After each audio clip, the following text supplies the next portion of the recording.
काटहूँ मोह है के मान राजन मोहे आके मान धर्म सुजस प्रभु तुमको इन कह कल्याण।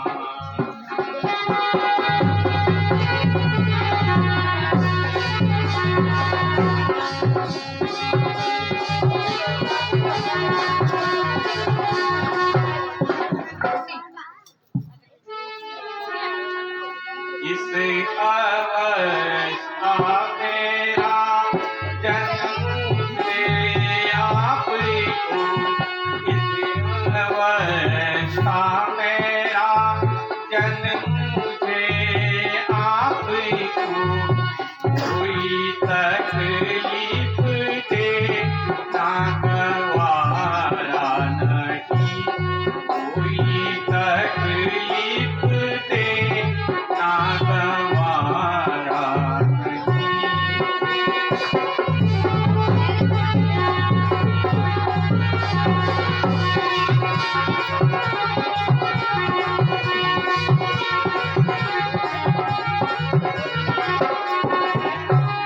राम लक्ष्मण ही काफी है उनके लिए, राम लक्ष्मण ही काफी है उनके लिए, इसी लसिका का कोई सहारा नहीं, इसी लश्कर का चाहिए सहारा नहीं।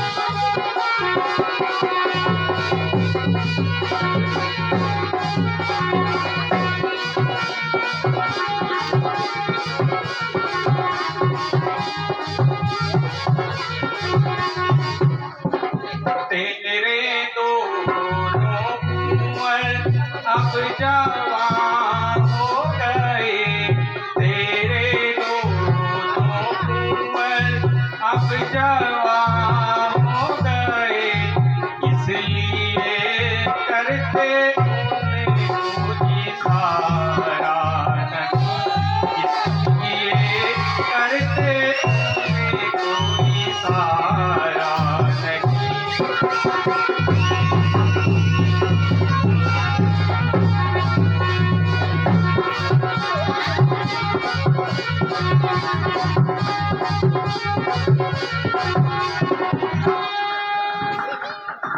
राजन, आपको कष्ट करने की कोई आवश्यकता नहीं। आप राम और लक्ष्मण को मेरे साथ भेज दीजिए। मैं इस अवस्था में आपको कोई भी कष्ट नहीं देना चाहता। मुनि जी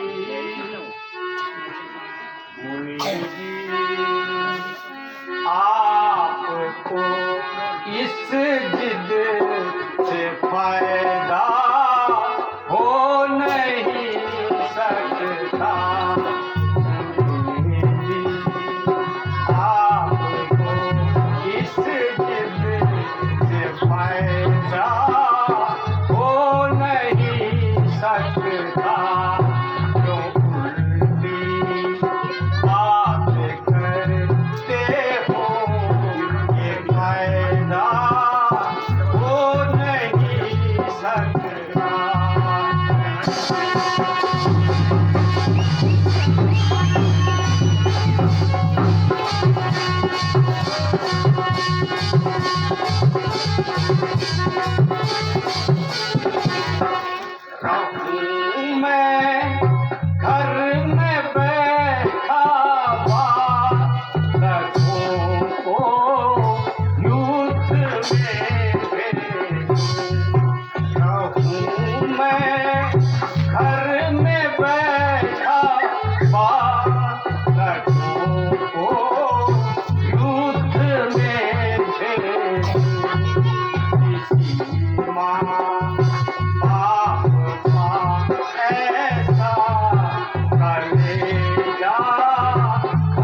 या हो नहीं सकता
मुनिनाथ, आपका कहना कबूल है,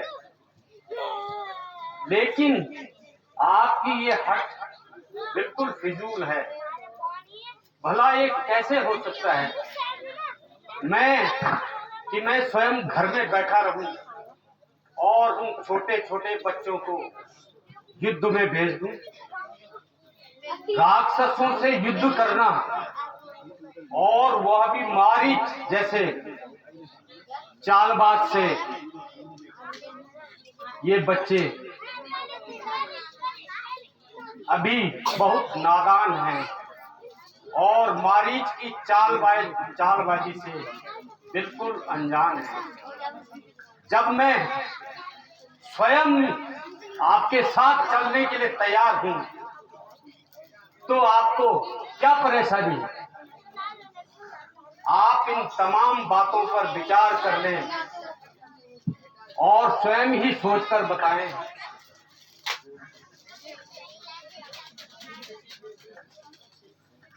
मैं यज्ञ जिस समय करता हूँ, दुख मुझको निशाचर देते हैं। यज्ञ सामग्री हवन कुंड नष्ट भ्रष्ट कर देते हैं। असुरों के अत्याचारों से उकताया हूँ, घबराया हूँ। रक्षा सामग्री तो पदार्थ राजन तुमसे लेने आया हूँ।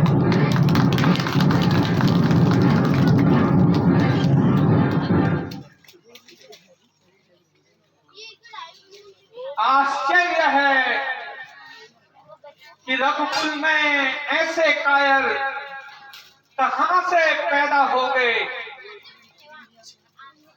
और तेरे जैसों के पास आकर आज हम हैरान हो गए। तेरे पूर्वजों में आज तक किसी ने भी ऋषियों की सहायता के लिए कभी इनकार नहीं किया। तुमने तो राजा दलीप के नाम और इज्जत को खाक में मिला दिया। जिन्होंने भूखे जानवरों को अपने शरीर का मांस तक खिलाया। राजा रघु की यश और कीर्ति का तुमने खात्मा कर दिया।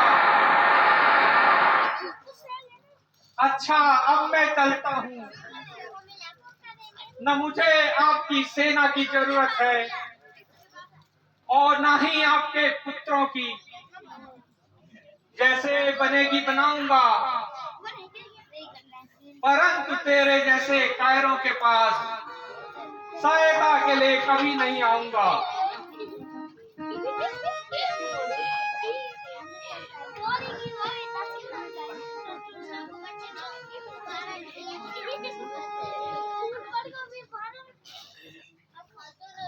ऋषिराज,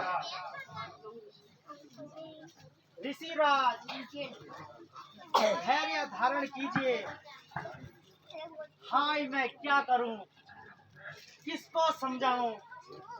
एक तरफ राजा की हट और दूसरी तरफ सन्यासी की बात। दोनों ही अपनी जगह सच्चे हैं। इधर राजा अपने पुत्र में विवश है, उधर ऋषि राक्षसों से बहुत परेशान है। यद्यपि राजकुमारों के जाने से राजा बेचैन हो रहे हैं, लेकिन इसी खाली गए तो बदनाम होंगे। वास्तव में देखा जाए, राजकुमार अब जवान हो गए हैं और इस तरह का मुकाबला कर सकते हैं। इसलिए अब राजा को समझाता हूँ।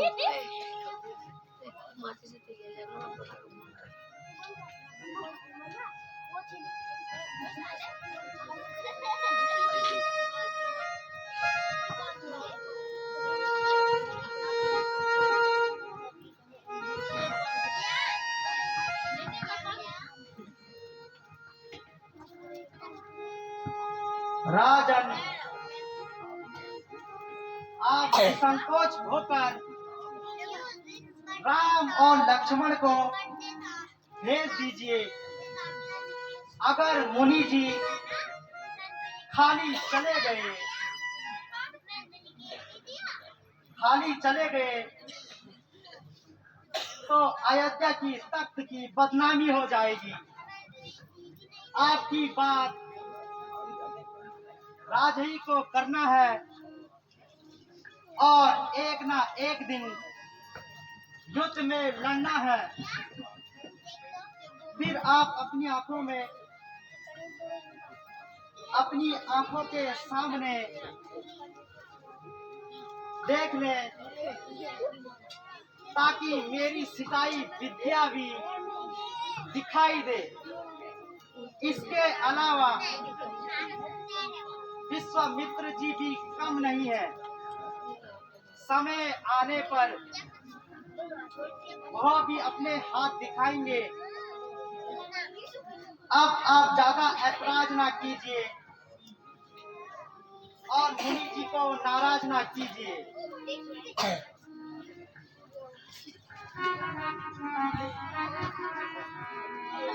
कैसा गजब है, जिद पे सबब है, आफत में आई है जान।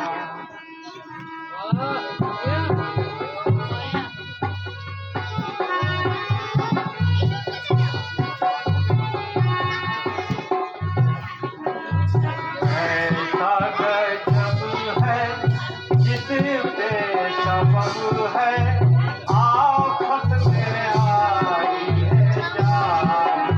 बातें तुम्हारी बेढब है सारी, कांपे जमीन आसमान। ऐसा गजब है,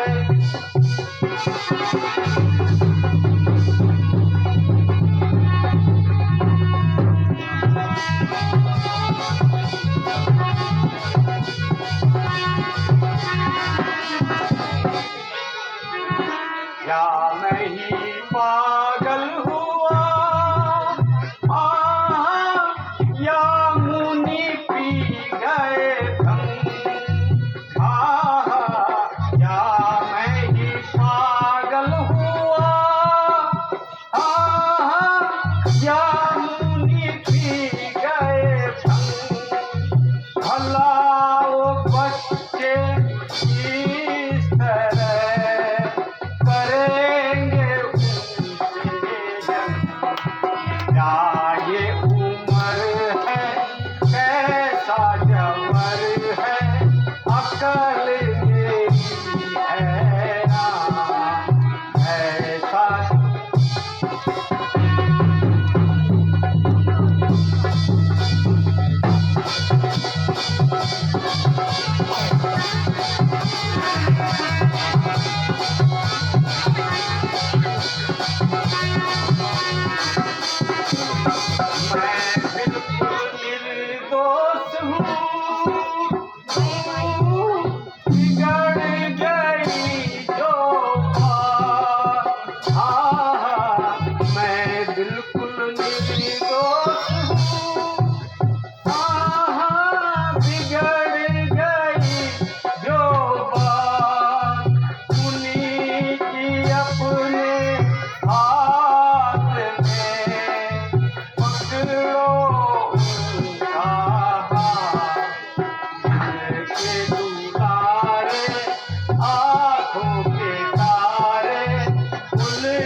की तरफदारी करेंगे।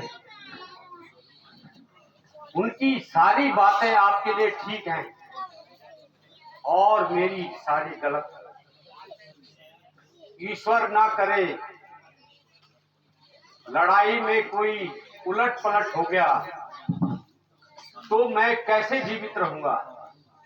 लोग कहेंगे कि लड़ाई के डर से अपने आप खुद घर में बैठ गया और छोटे छोटे बालकों को युद्ध में भेज दिया। किस किस का मुंह पकड़ूंगा। सच पूछिए तो मेरे भाग्य में संतान का सुख है ही नहीं।